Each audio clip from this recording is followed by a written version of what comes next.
Hello, everyone. Ross here at Teaching Toolkit. Thank you for joining me live. Over 250 teachers have signed up to attend this event tonight, and I've got some special guests that I'm going to introduce to you shortly.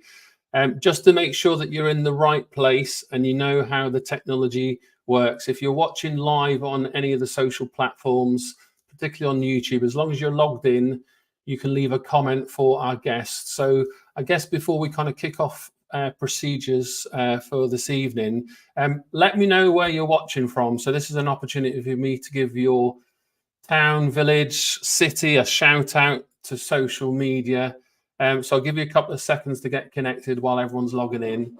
And what we're going to do this evening is talk about low stake quizzing and retrieval practice. And we're going to cover a broad range of academic research, primary and secondary. And then we're going to steer slowly into primary in particular. And I, over the last few years, have been really digging into the details of retrieval practice in primary and early years classrooms. And there's not much out there, but there is if you search really hard. So I'm going to share a couple of pieces of research with you in our session tonight. So I can see people are starting to say hello from lots of different places. So let me just put one or two faces on the screen here at the bottom here. So Claridge in St Albans, thank you for joining me. Meg, I'm going to say hello to Meg. I know Meg, who's watching in Batley in West Yorkshire. Thank you for joining us, Meg. We've got a big up here from the Bromley Massive in South London. Karen over in Northumberland. Let's see if we can find some international guests. We'll pop over to Leslie, who's watching in France. Waiting for one or two more comments to come in. While we do that, let me just push my mugshot out the way. Here are our special guests that are joining me tonight. So in a moment, I'm going to get them to introduce themselves to you. But let me just show you where you've all decided to log in from.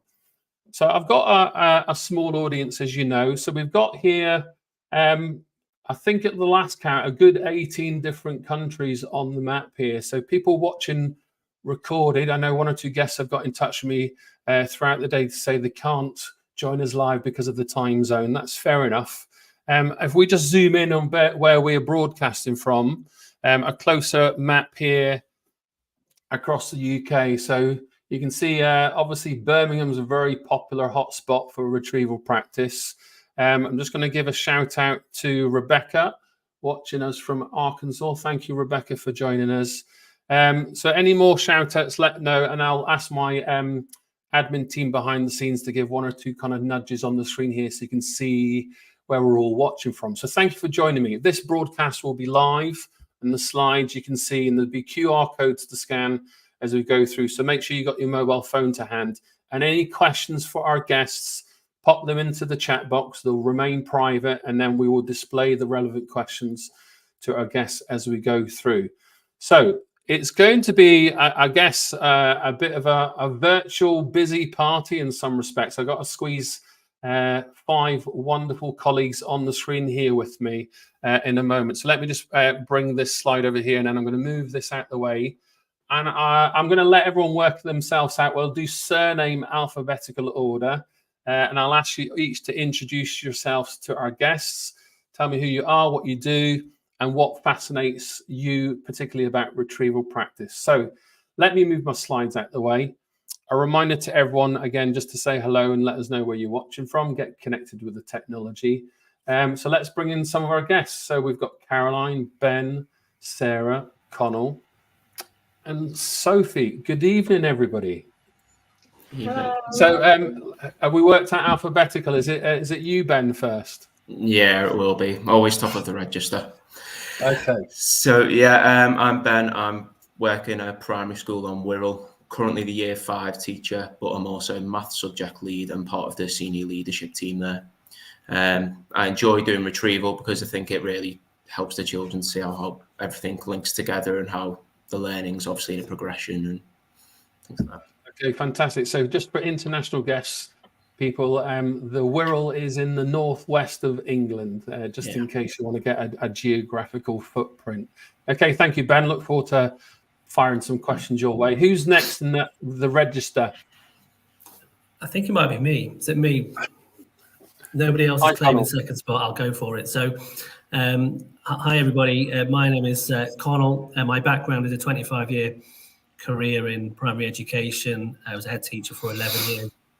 And most recently, over the last 18 months or so, I've become the founder of Primary Quiz and developed a resource to try to help teachers bring retrieval strategies and low stakes quizzing into their classroom, whilst hopefully saving themselves a little bit of time as well in terms of planning and preparation. Fantastic. Now, I've been working with Connell for on and off for the last 6 months, and I can safely tell everyone watching that Primary Quiz is a fantastic piece of software. So we'll have a little look at Primary Quiz later. Thank you, Connell. Who's next? Register? Are we self-regulators? Caroline, she's got a hand up. So Miss I think Keep. it is me. I think I'm the K afterwards, aren't I? Caroline Keep. I'm a teacher, secondary teacher, and I specialise in digitalisation in education. I'm also a researcher at the University of Central Lancaster, where I'm a specialist in digitalisation and how we use digital tools. And I've been doing research in how you integrate data into schools and how we have that relationship. So always the teacher, somewhat the researcher. So a bit of both at the moment, it feels like. And is that your dog trying to get in the door there behind you? Yeah, I think it is. I was just having that moment where I was like, this dog's we'll have a look later. the So we bane can, of my existence, isn't it, right now? I think he's just happy just because I just came in from teaching. So it was like, oh, let's see you and let's make a noise. dog happiness. Right, Yeah, brilliant. you might get a small dog with me. Thanks for joining us, Caroline. Nice to see you again. Who's next? Who's next on the register? Sarah. It's me, L after K, just. Yeah.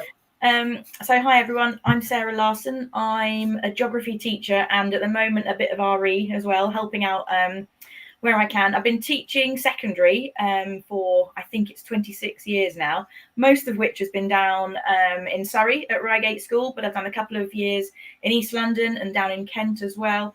I'm also currently our SCIT link tutor. I travel around our partnership schools, assessing the trainees and quality assuring the provision that the partnership schools are providing for us. I've spoken at a few research ed conferences. I've written a few chapters of a few educational books, Michael Childs and one or two others as well. So incredibly busy, essentially. Yes. And just for context, international guests watching, SCIT or SCITT stands for School Centred Initial Teacher Training. And Sarah and I go back a few years. Sarah took part in some verbal feedback research we conducted at University College London 2019. And today she still no longer marks books. So that's a fantastic success. If you're interested, get in touch. Now, Sophie, Miss Wilson, thank you for joining us. How are you, Sophie? Thanks for joining me. Hi, yeah, good, thank you. I'm a Year 2 teacher in a primary school in Liverpool.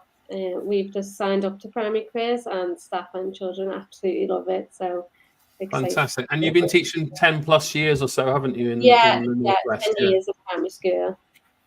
Okay, fantastic. So we've got a nice busy panel for everyone taking part, and we're going to unpick retrieval practice research, talk about low stake quizzing in the classroom, show you a few little bits of research and Primary Quiz as the software.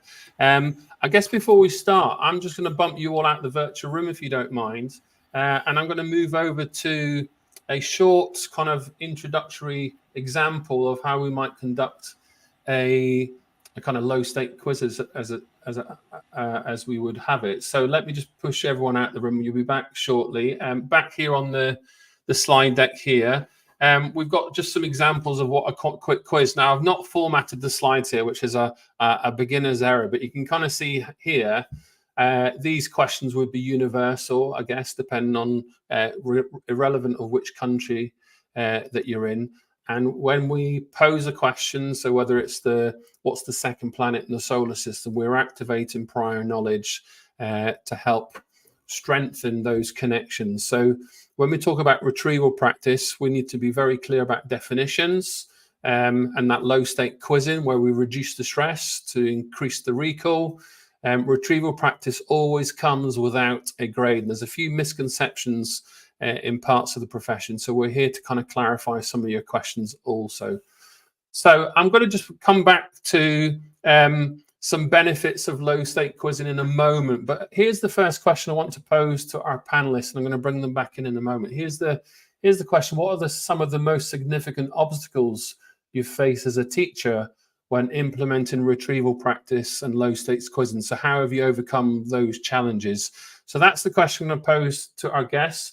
I'm going to bring everybody back in. And for people watching, feel free to pose your questions on your side. And we'll put one or two questions on the screen for our guests to respond to. Now, we've got an hour together here, so I'm going to do my best to keep things moving on swiftly.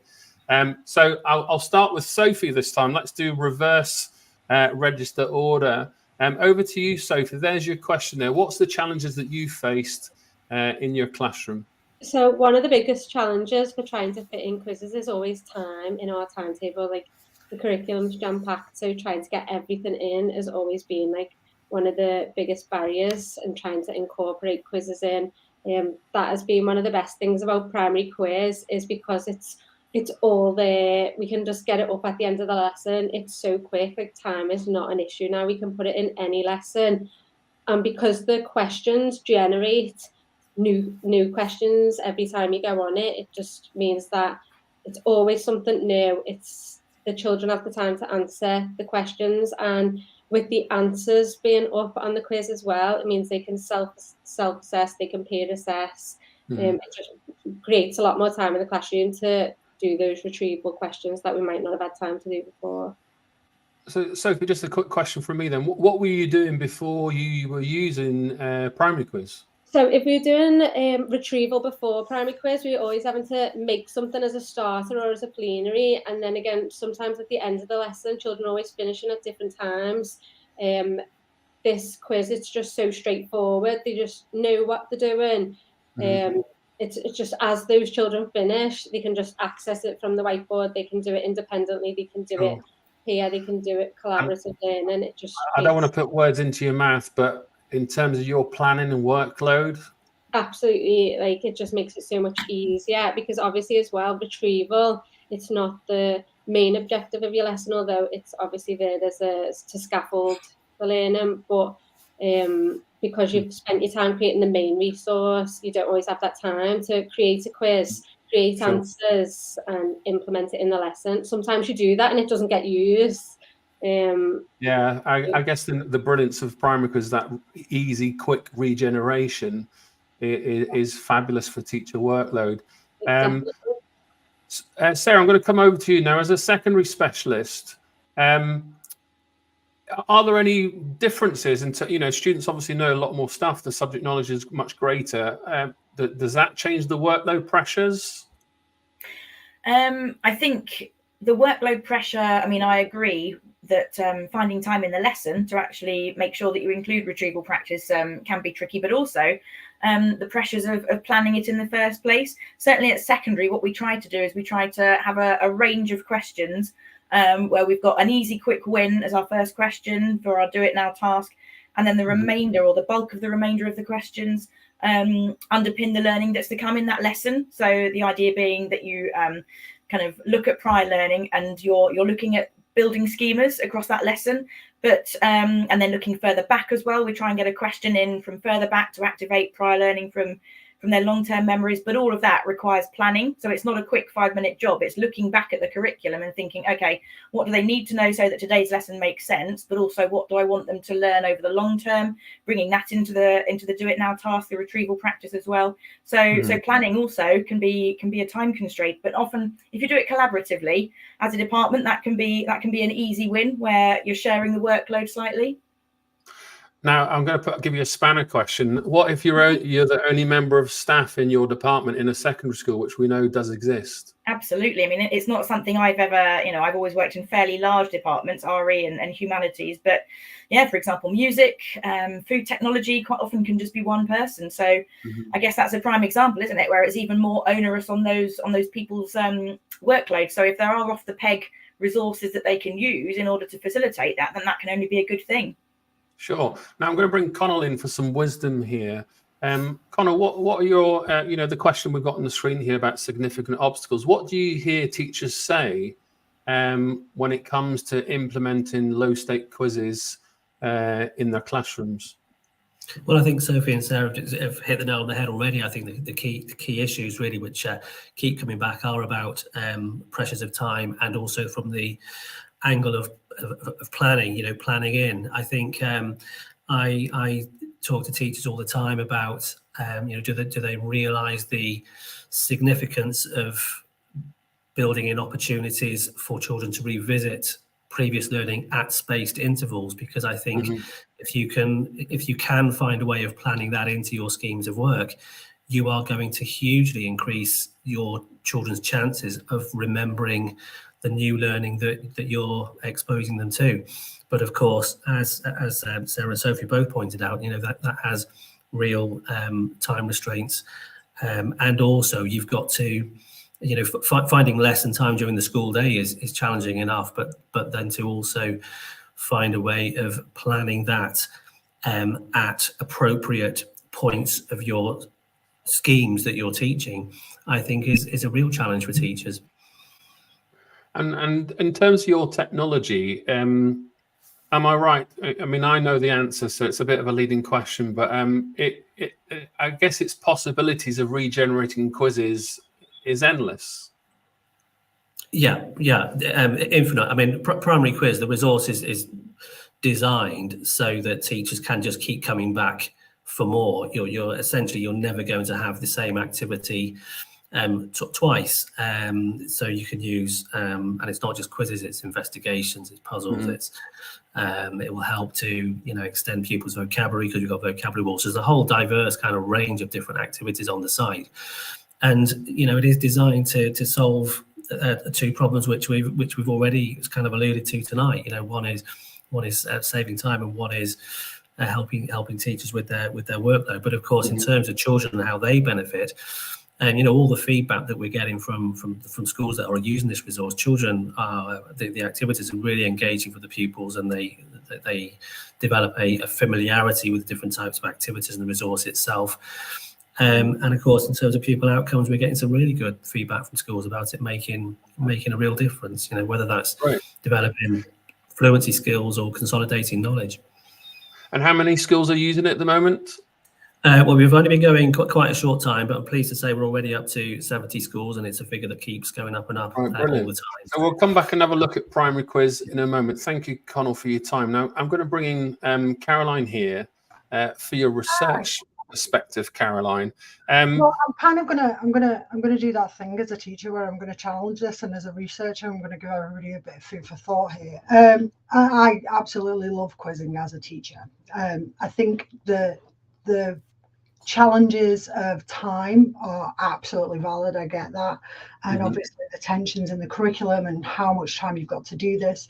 But some of the latest research that's out there right now, especially a brilliant study by Yang et al. In 2021, actually is a lovely combination of real data analysis as a data scientist that I like, and some really good research on teaching. And it was on 50,000, just 49,982, I think it was, students, and it was 200 research papers on a data analysis on low stakes quizzing and retrieval practice. And actually the time constraints are well worth the investment for low stakes quizzing. Okay, so the headline there is, if you put in the time effort for that, it actually really consolidates learning. Quizzing, regular low stakes quizzing is really beneficial in comparison to the normal standard practice that you do. So making the effort to get those low stakes quizzes in is really, really powerful. And a lot of teachers really think of low stakes quizzing as a retrieval practice in a way to fill the gap for the knowledge that's in there. But actually, in the meta-analysis, it was very much shown that it's also a way to boost learning. So it's a way to boost learning in and of itself, to be able to use those concepts and come up with those ideas and link things together. So it's well worth using low stakes quizzing regularly, even if you feel that that's a time constraint. Now, obviously, because I'm in digitization, there are plenty of ways you can digitize that. Primary quiz being a perfect example of that, of ways to make that a more easier process for you as a teacher. But as for doing it for learning, it's well worth the trade-off. Carolyn, can I ask you to put the researcher's name in the private chat box in my team? I will put it in there and I'll share it with you so that you've got it, so that everyone can see. It's a good number of students involved in the study, isn't it? 49,000, you said. So it's 49,000 students. So it was a massive study, and because it sits in my realm in data science and education, they'd looked at a big meta-analysis of all the data of like 49,000 students and 200 studies. So it's a huge data set. Plenty of research to back it up. Thank you so much. Now let me bring Ben in here. Ben, can I ask you to tell me before primary quiz, your life as a teacher, and I know you're a new user, so kind of life now and going forwards in terms of your workload and what impact it has on kids. Yeah, well, I think as a whole school beforehand, our retrieval, it was us as teachers creating the activities. But going back to your definition of retrieval earlier on, I think looking back now, it was a case of we're basically giving mini assessments rather than retrieval activities. So you still had the same children who had succeeded and who could maybe retain things anyway, were the ones who are completing the slips, who are retrieving everything anyway, and the children who struggled with the retrieval were only managing to get one or two things down. Right. Since obviously primary quizzes come in and it's opened up the opportunities for the word walls, for the multiple choice, it's opened up the opportunities for more paired work, for more of a discussion element to it, really. So, you know, as a teacher, it's great because it's a lot better for that. But obviously, the main benefit has been for the children and for those children that maybe struggled with it. Change in how they engage with that kind of quiz? Yeah, definitely. It's much better. Like even today, when I used it today, you see the children who give a little yes kind of thing when you put it on the screen, when they see that it's that. So I have it on each morning. I have it on every morning, something different primary quiz wise when they're coming into class, and they just sit down and get on with it straight away, kind of thing. Fantastic. And how was life? Just remind us of before primary quiz. You know, your planning time and headaches to keep kids engaged. What was that like? Well, we made everything for it because it was difficult to obviously find the things that you wanted, and to, even if you were doing multiple choice, you know, it takes a lot of time to come up with a question base and then to come up with 3 or 4 multiple possible answers, you know, so it was a lot of work that way, right? Which now isn't there. Totally different. Yeah. Well, that's good. That's a great endorsement. So I suspect as more subjects come into the software, it's going to be really transformative across your curriculum. So thanks, Ben, for your comments. Let me just bring my slides back up here. So what I just want to remind people of, you know, the benefits and some of the message you've heard from some of our guests is, you know, it's a learning tool, not an assessment tool. It's really important. I guess where primary quiz fits in here is some of these kind of research recommendations where students can spot their own mistakes, which is great for self-regulation. You can build in that kind of space practice approach, so you choose when you want to do the quizzes. You know, the short bursts, also building in time for students to forget. All these recommendations come time and time again from retrieval practice research. One thing that I've been doing over a number of years now, so a couple of QR codes on the screen, which will take you to my summaries of this paper here on the left, which is I guess, a screenshot of a meta-analysis. So this is research of published research. And what I found very early on was much of the retrieval practice research on low-stake quizzing tended to be referenced to high schools and college scenarios, not primary classrooms or even early years, and in particular in kind of creative subjects. So I've spent 3 or 4 years now trying to unpick where the research is. So I've got a few of these to show you, but here's your first one. So if you missed the QR codes now and you haven't got a chance to log into the site, look back at the live video and you can see these QR codes again, and you can watch the take a look at some of the research papers and recommendations as we go. Now I'm going to come back. I'm going to bring all my guests back in here. Let me just show you my next question before I bring you all in. I think we'll do a kind of 6-face kind of tete-a-tete on the next screen. So this is with technology, I guess, particularly from the pandemic, an explosion of technology, and now with artificial intelligence, it's easy for us all to be overwhelmed.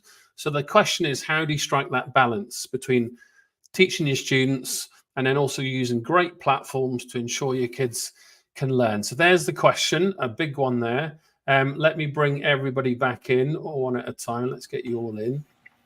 And let's pop back to Ben. So Ben, how do you strike that kind of balance between so many different things that are available to you, but how do you keep kids learning? Well, I think when we look at it, it's a case of PowerPoint, for example, and just the technologies of presenting tools. You don't want to see your teachers obviously just presenting a PowerPoint. It needs to be a lesson. It needs to be an aid tool with it. So we just make sure, obviously, we do lots of whiteboard work, lots of work being written down on paper alongside those digital tools. So it is, obviously, it's about them working together. It's not a case of one overpowering the other. They need to work together. Okay, and can I maybe unpick that a little bit further? What kind of practical recommendations, Ben, can you offer to teachers to make sure that happens? I think it's making sure that interactivity is there. When you walk into the classroom, it's that live discussion is happening. It's not the children just sat with iPads. It needs to be making sure those discussions are happening amongst the children based on the technology and what you're using it for, really. Yeah. It's not just a case of the children can sit and get on with an iPad, which you do see obviously sometimes happening. So without kind of putting words in your mouth, would that be like an interesting object or an image on the screen or a provocative question as kids come through the door? What's kind of your favorite approach? Yeah, precisely. So we have one of the activities on primary quiz is a word wall, where it'll give you a wall of definitions for whichever subject you've selected and the initials, and the children will come in and get on with that. But it'll be on whiteboards and it'll be discussion. There's ones with images that can go up on there as well. So it's just making sure it links in with the discussion and the assessment side. Using the technology for the right purposes as and when. Sarah, now I'm going to pop to you now. In my life as a secondary teacher, I think I used to have to log into 15 different platforms before single sign-on was a thing. What's the kind of digital technology highs and lows in the life as a secondary teacher for you? I think certainly at secondary, we make, certainly in geography and RE, we probably make more use of tech for homework setting. I don't know if am I allowed to mention other platforms on here? Of course you can. Okay, so we use things like Satchel One, Show My Homework, to put homeworks up for our students so they can access it, video links, PowerPoint links and what have you, to facilitate that. We also use Neato for quizzing, and that's great because you can have a really quick glance at how your class has done, how individuals have done. Certainly from my teaching, I am a bit more traditional, and so a few PowerPoint slides plus my expertise plus of course the visualizer tends to be the limit for me, mostly in lessons. There's children are quite big fans of things like Blooket, which I tend to reserve possibly for last days of term or something where I've specifically planned. I think the point I'd make about any tech, whether it be at home or in the classroom, is it activating that hard thinking that we know leads to learning, or is it acting or serving as a distraction? So whether it be the tech itself Is it too tricky to use? Is the content actually being lost through using the tech, or is it enhancing the learning that you want to take place? So I think, like with anything, whether it be a worksheet that's got too many decorations on or too many instructions, I think as long as what you're using facilitates that hard thinking and it's not essentially an extraneous load within the classroom, then it's gonna be a positive thing for your students. Amen to that. There's nothing I could argue with there. Sophie, if I pop over to you, you're new to Primary Quiz. I'm sure there's other kind of technology solutions and tools that you're using for different purposes in your classroom. But how do you strike a balance? And could you remind us of what year group you teach? Yeah, so I'm in year 2, so we do a lot of practical activities. There's a lot of we have a lot of equipment. We have that out a lot, like using the apparatus and things like that. And the brilliance of Primary Quiz is that it can just work alongside doing practical activities. I could do a practical activity in my maths lesson each day and still use Primary Quiz as a starter, as a plenary at the end of it, and you're able to still use the digital tools as well as practical activities. We do a lot of active lessons as well. We use Teach Active for some maths lessons and English lessons. Like, the children are engaged from it. We still find that even though, in the lesson they've been active, they're using the apparatus, they're using practical equipment, and then they can still come back and do Primary Quiz because there's such a range of activities on the website. Yeah, it's just, they're always motivated by it. It was like Ben said before, when you put it up and they're all excited that it's on. So it's just as engaging as using the practical activities, I found. Yeah, and that sounds like a nice response as students getting excited as soon as they see it on the screen. So that's a good endorsement. Can we put the quiz on? Can we do the quiz? Great. Yeah. Connell, can I come back to you for any words of wisdom in terms of that big technology question, and particularly in the kind of era of new AI and things like that? How do we just strike that balance? Yeah, I mean, I think there's so much technology now available for teachers to bring into their classrooms, and I think I've used a fair amount of different technologies myself when I was a teacher and a head teacher. I think the issue for me wouldn't necessarily be about getting the right balance between the technology and the traditional teaching methods. I think for me it'd be more to ensure that any technology you use is contributing to the creating meaningful tasks for your pupils and add value to the task that you're doing. I think, for example, I think it has its place, but I think we've got to be wary of technology that perhaps over gamifies learning, because I think you're putting the focus on the wrong thing. You're motivating children potentially for the wrong reasons. And I think any technology that creates a meaningful task is going to be of value. So, what would I describe as a meaningful task? Anything which helps pupils acquire new knowledge, anything that allows pupils to revisit previous learning, anything which extends vocabulary, anything that allows them to join in discussions or debates or think and draw conclusions. Those are all meaningful things you want pupils to be doing in the classroom. And any technology that helps you to achieve that for your pupils, I think is a good value for money. Fantastic. Now, let me remind everybody watching behind the scenes that on your preferred social platform, you can leave a comment for our guests. I can see a flurry of comments coming in and telling me where you're watching from. So let me just remind you to post some questions, some general comments, and we'll display those on the screen throughout. Let me just pop back to another piece of research for everybody. So here's another primary academic research paper I've discovered. So if you scan that QR code either now or after and watch it back on the recording, this looks at the kind of effectiveness of traditional space practice and retrieval for developing vocabulary. And we'll look at how, we'll talk about some examples here in our classrooms in a moment, and also look back at what Primary Quiz actually does. So there's another paper for everybody. Now, let me pop over to question 3 for our guests. And I'm going to bring our teachers in first. And I'm going to finish with you, Connell, before we look at some Primary Quiz screenshots. I want some practical examples, either with technology or preferably also without.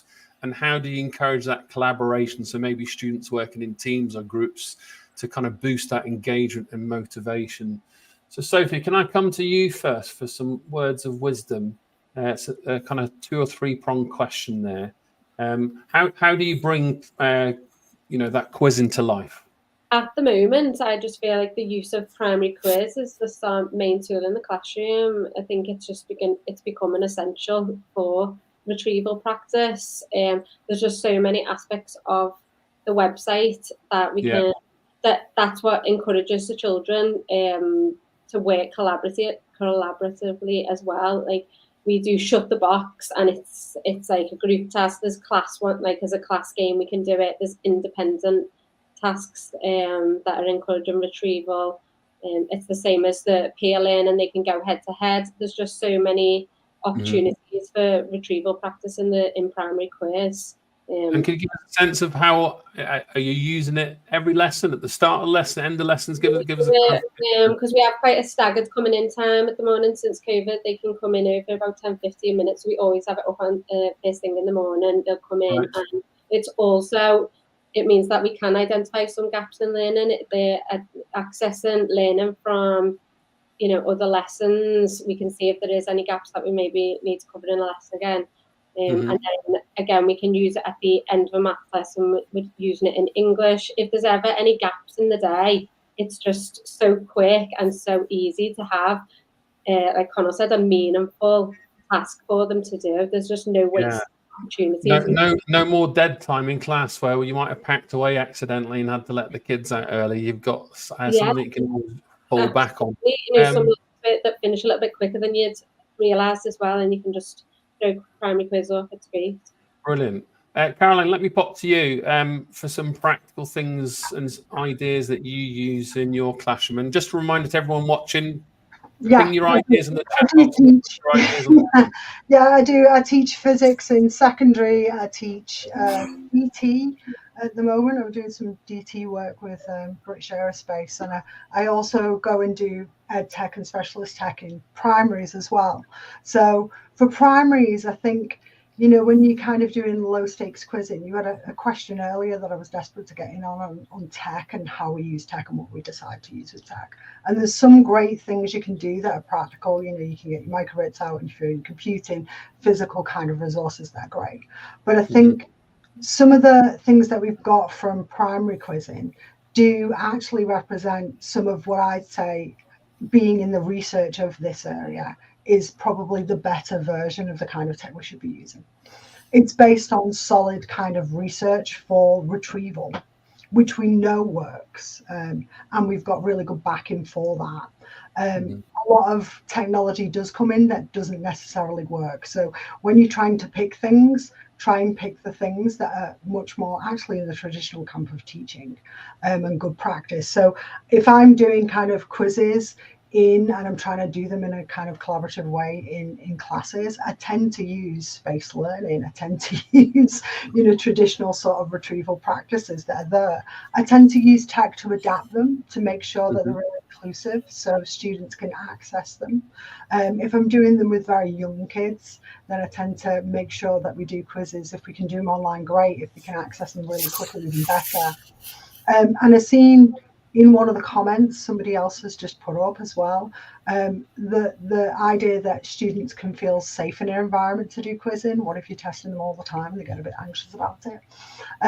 There's actually some really good research at the moment from Arwin that I'll put in for us, and from Yang, and from, I think I've got on my list, Brewer and Unsworth, that all say that actually those with a lower working memory capacity, so those who are going to struggle to kind of do those kinds of tests, benefit the most to doing kind of low stakes quizzing. So even though it can feel nerve-wracking to give them because they may be anxious, they will benefit greatest from regular kind of retrieval practice. Even further academic research to benefit. It's particularly beneficial for disadvantaged kids. And I think quite often you get nervous of that because obviously you don't want to feel like they're in a continuous testing, but it's normalizing making quizzing a regular aspect of your classroom life. So for me, I'm a regular with that. Let's try this. Let's do it quickly. Let's see what we know. And that just builds upon the their idea and their concepts within that learning that's going on as well. So I've got a nice comment here from Sharice. So I'm going to put Sarah on the spot here in terms of EAL learners. How do you adapt your retrieval practice low stake methods to suit students that might struggle to access your curriculum? So not just EAL, but all sorts of SEND issues, do you mean? I'm assuming. Yeah, how do you differentiate and adapt your resources? Yeah, I was going to say in my context, I don't have very many EAL at all, actually, where I happen to teach. So yeah, of course, within my setting, I have a whole range of SEND issues. Might be neurodiversity or cognition and learning. So I think, as I said before, I would ensure, and I do ensure that my do now tasks, which tends to be where I do the bulk of my low stakes quizzing, always start off with a really quick, easy win that everybody can answer. And our kind of rule of thumb at Reigate School is that if another member of staff who's not a specialist was passing by the door and happened to poke their nose in, they too would be able to answer that question. So I am talking, for example, yesterday I started looking at urban issues with my Year 9 geographers, and my first question was, what is the capital city of England? There still was one student that wasn't too sure on that, but he needed a little bit of scaffolding. But making sure you've got those really easy, quick wins in there so that everybody feels success. And that means they're more likely to give the remaining questions that are a little bit harder a go. Mm-hmm. And it might be that they haven't got all of them right. The idea is that actually everybody should be challenged, but just having that quick, easy win is one way that I would scaffold. I also make sure that I'm circulating whilst they're quizzing. I tend to do them on mini whiteboards, so they're writing bigger. I can see what they're writing. I'll make sure that I pass by quite early on those students that might struggle just that little bit more, and possibly give them private hints that maybe other students don't need. So just trying to get all your students to meet that top end goal. Some students might need a little bit more guidance than others. Absolutely. And Ben, you mentioned some practical strategies that you used earlier. Have you got any particular recommendations of switching it to support your EAL or SEND students? Yeah, well, we can obviously, speaking from a maths perspective as maths subject lead, we'll encourage there's a place value counters activity, for example, on primary quiz. So it's actually getting those physical resources out for maybe children that need that extra support so they can physically make what is represented on the screen and on the technology with them as well. Alongside that, obviously, we do mixed pairing, so mixing up. So you might have a more confident learner with a less confident learner together. But again, it's them being part of those discussions, which I think the low stakes aspects of things and the discussion aspects, as long as they're part of that discussion and they can discuss their learning, then we've noticed a big improvement with that ability. And that's a really important point to make, Ben. So thank you for your contribution. There's a question here from Lays in terms of mini whiteboards, using them for the first time. So there's a free question to anyone who fancies answering that one either now. Go on, Sarah. I was going to say I don't mind, because I actually have my own classroom for the first time in quite some time this year, and essentially I've got one of those each pair of children, so each desk that seats 2 children has a zip uppable large plastic wallet, and inside each of those wallets is 2 mini whiteboards, 2 whiteboard pens, and 2 rubbers, and they just sit on my desk the entire time, on those desks the entire time. They never get put away. So essentially my students get very used to having the equipment out. As soon as they walk in, they know what the routine is. They have the low stakes quiz, the retrieval quiz, the do now task on the board. And it just shows the power of routines, that after 2 or 3 lessons, they know exactly what's expected of them. No one's having to hand the whiteboards out or collect them back in. Brilliant. Just the logistics, it really, really speeds it up. So there you go, Lee's pouches and pens and everything in place to help the learning process. Now, I'm going to bump you all off the room. Connor, I'm going to bring you back in a moment, if that's okay, just to answer some questions on primary quiz. So we've talked about primary quiz a lot. So in summary, you've got kind of 5 recommendations or explanations of what primary quiz is. I'm going to bring Connor in here to explain 3 or 4 images that we'll see on the next 3 slides. And we'll just return to some of these comments here. So the first slide I've got for you, Connor, is here.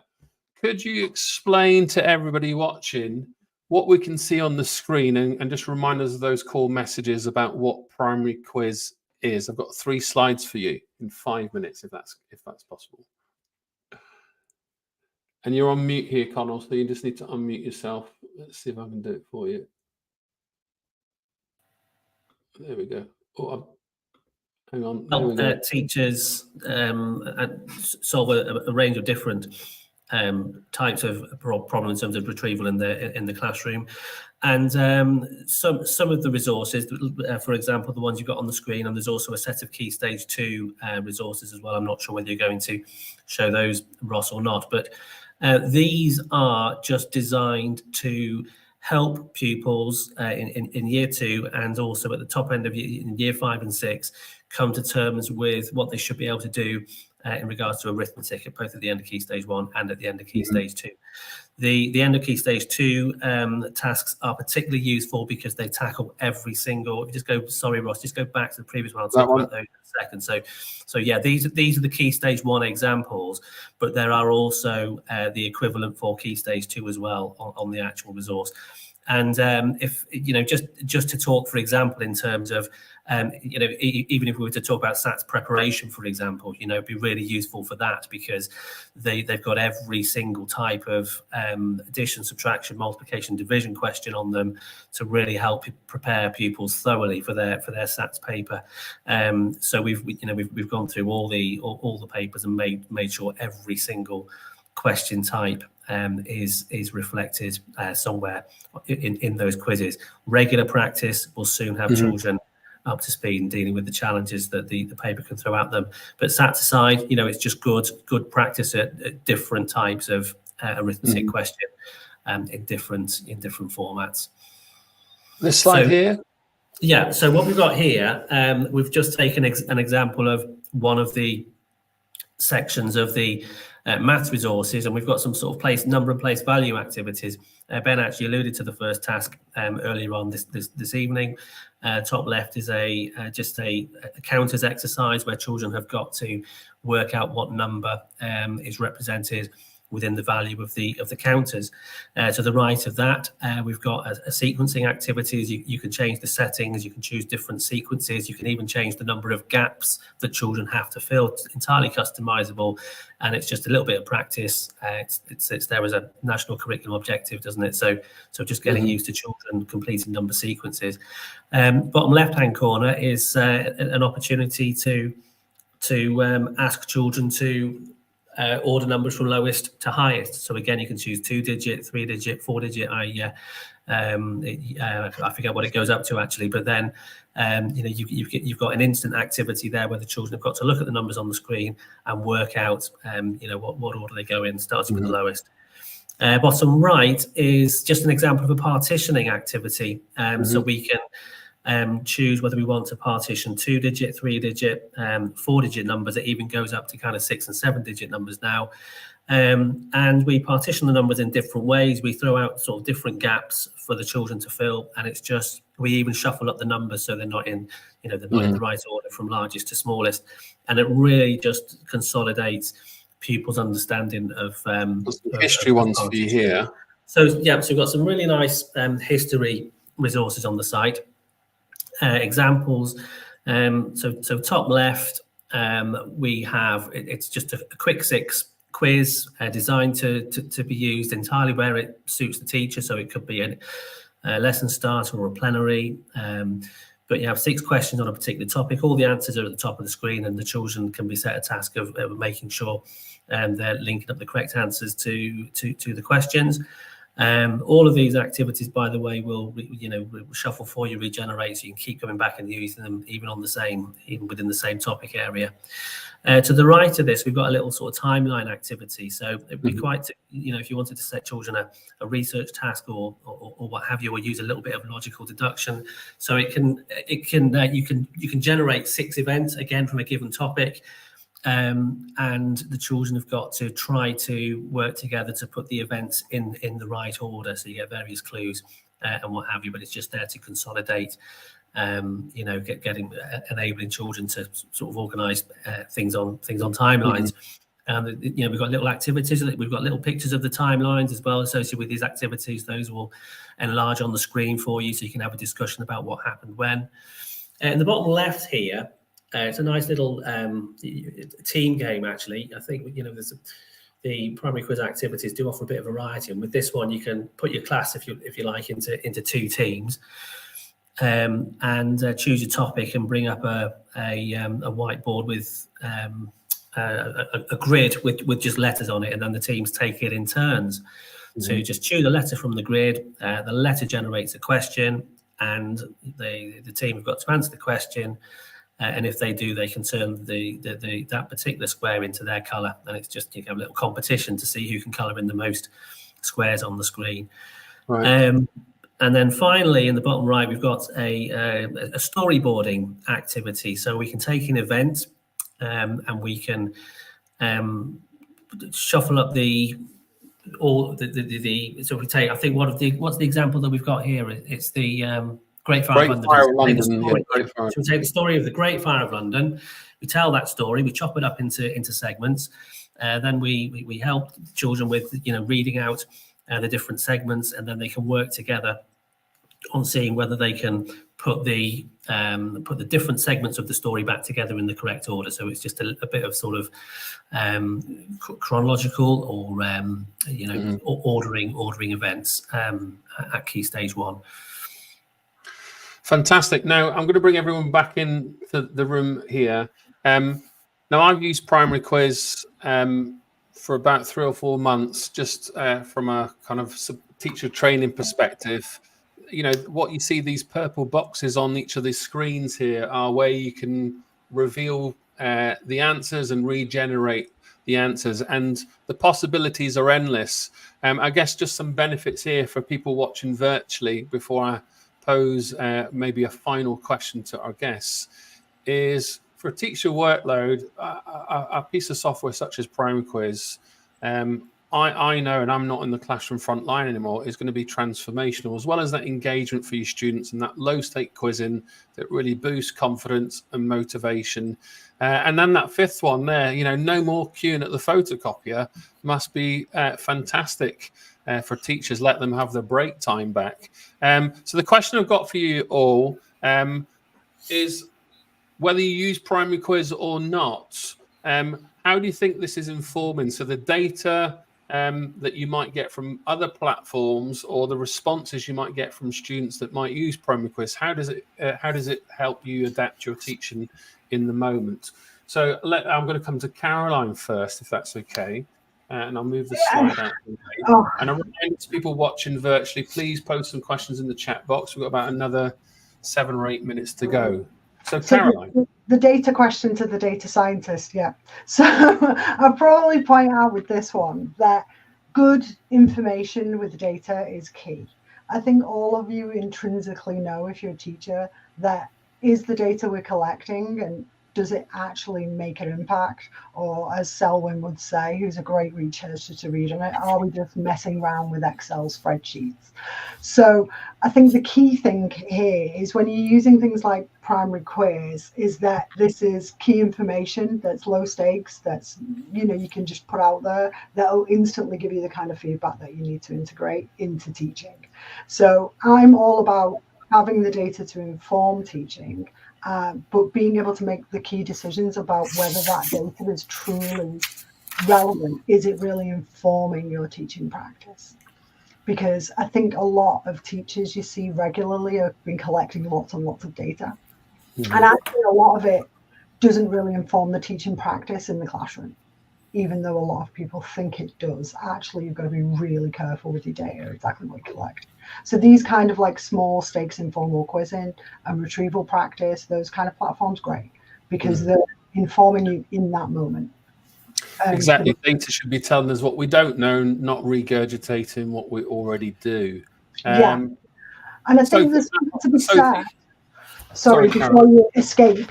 There's something to be said as well, I'd say, for the type of quizzing that you're doing being correctative as well.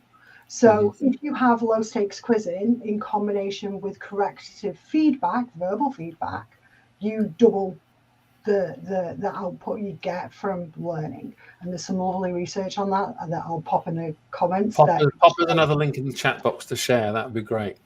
So really important point. Sophie, over to you. In terms of being a new user to Primary Quiz, how's that kind of data that you collect? And I guess it's worth clarifying that Primary Quiz doesn't collect numerical data from students. How does that help change the way you teach in the moment, Sophie? And you're on mute here, so you need to just press a button on your side and unmute yourself. Yeah, sorry. Just to say that as we use Primary Quiz, like I mentioned before, it's coming up in the lesson, maybe where there's potential gaps that we might need to come back to, and whether we need to teach a new lesson on an objective, or whether that could also be spotting children that might need some interventions or small groups. It's just about being flexible in the classroom, and you've just got to adapt your teaching to how your children are engaging with the activity and what they're achieving in the lesson. It's just being able to spot misconceptions. So just to make sure that everyone's clear who are not familiar with Primary Quiz, let's say you're doing a quiz with your students, Sophie, and maybe they find it too hard. How easy is it to switch to a different activity? It's just it's so easy, and the website's so quick that you can, and because like we said before, there's such a range of activities. If you're in cohorts, because sometimes we'll cohort for our maths groups, and that means that we can use the different activities depending on the ability of the children in the class. And as we said before, it's about differentiating and putting the support where you need it. And through Primary Quiz, we're identifying gaps in the learning, maybe from prior years, that we think, well, we need to target that area. It's just... So I just think of Primary Quiz now, and, you know, I won't go back in the day kind of phrases, but, you know, if you've got that one photocopy sheet produced, you can't run to the photocopy and grab another one. So Primary Quiz allows you literally to click of a button to switch over. Yeah, Ben, sorry, you could change the levels as well. Sometimes I know in other year groups you can go back a year group if you needed to as well. If you felt like you needed a different level or a different ability, you can always go to year 1 or you could go to year 3. Yeah, you know. Fantastic. Ben, can I ask you just for a quick insight or a quick point of view from yourself as a school leader? I'm assuming you're using Primary Quiz across the school. Yeah. So what insight has it given you in terms of seeing changes to your teachers, in terms of their workload, their habits, their pedagogy, and students across the school? Can you give us a quick summary? Yeah, well, I think obviously all teachers know we're bombarded with new resources, new things that as senior leadership team we're asking teachers to do. But with Primary Quiz, it's so obvious. Even just walking around the school, you can peer into classrooms and you just see it being used constantly in every year group. So I think that's like one of the biggest endorsements, because there's so many things that as teachers you get given and you'll use for maybe a week, and then it goes kind of back in the virtual cupboard, so to speak. Right. But with Primary Quiz, we're seeing it being used by teachers constantly throughout, and it's being used to guide the discussions. You know, there's no point in using things like that and revealing answers and moving on. Teachers are using the answers to generate discussions, to address those misconceptions, to get that retrieval within there. So we've seen really good engagement. So it's actually genuinely informing their teaching, and it's a resource that, you know, that kind of tick box or flash in the pan kind of thing. It's not any of those at all. Sarah, any last words of wisdom and from a secondary perspective, you know, in terms of how your retrieval practice methods, you know, generate that data and insight to change the way you teach? I was just going to say about, you know, kind of the bigger picture is that when you think about the teaching standards and the 8 teaching standards that we kind of have to abide by, one of the 8 teaching standards is responsive teaching. So, you know, tools like Primary Quiz or, you know, just your basic mini whiteboards or anything that's going to inform your teaching, whether it be in the moment or possibly putting it, you know, on the back burner for another lesson to address a little bit later on. Anything that allows you to do that has got to be a good thing. You know, it's something we should be doing come what may, regardless of how we're doing it. Fantastic. Now I'm going to wrap things up. I'm conscious of time. So let me just pop over to this slide here. So there's a QR code here on the screen. Connell, could you give us a kind of signpost to this obviously takes you to the free trial, but give us a bit more information for people watching what they can do when they land on your site. So there's various options at this point. We can, if you the best thing to do is to go straight to the www.primaryquiz.com. That will allow you to try an activity on that particular page that you can use straight away. You can sign up for your free trial, or you can simply contact me and I'll email directly to your inbox some examples of the activities that you can use with your class. I'll email you 5 or 6 examples and you can just click on the links and you're good to go. What I would really advise is that if you are interested in taking a closer look, just send me an email, just email me straight away, and then I can find out I can answer any questions that you've got, find out what your particular needs are, and then I can even set you up with a free trial from this end, or as I say, email you stuff directly to your inbox. But just get in touch and we can have a conversation. Fantastic. Now I'm going to ask Georgie behind the scenes to put the free trial website link on the chat box at the bottom of the screen, if you could. So my final question to guests watching and also to people watching virtually, this is your last call for any questions or statements. I'm wanting your number one top tip or piece of research wisdom that's changed your classroom life. And if you can summarize that in less than 30 seconds, just so we end the kind of session with kind of 5 recommendations for people watching to consider or take away, I'd be most grateful. So we'll start in reverse register order with Sophie and end with Ben. So Sophie, your number one recommendation, tip or thing to read? It would be to download Primary Quiz, because the impact it's going to have on children's learning and teacher workload is just going to make such a difference in your school. So. Right, fantastic. And she's not being paid for that. So that's a great I love it, the Primary Quiz so much. It's just brilliant. Brilliant. Right, who are we? With Sarah next. Top tip, Sarah. I think for me, what got me really interested in cognitive science and educational research was having a read through of Rosenshine's principles.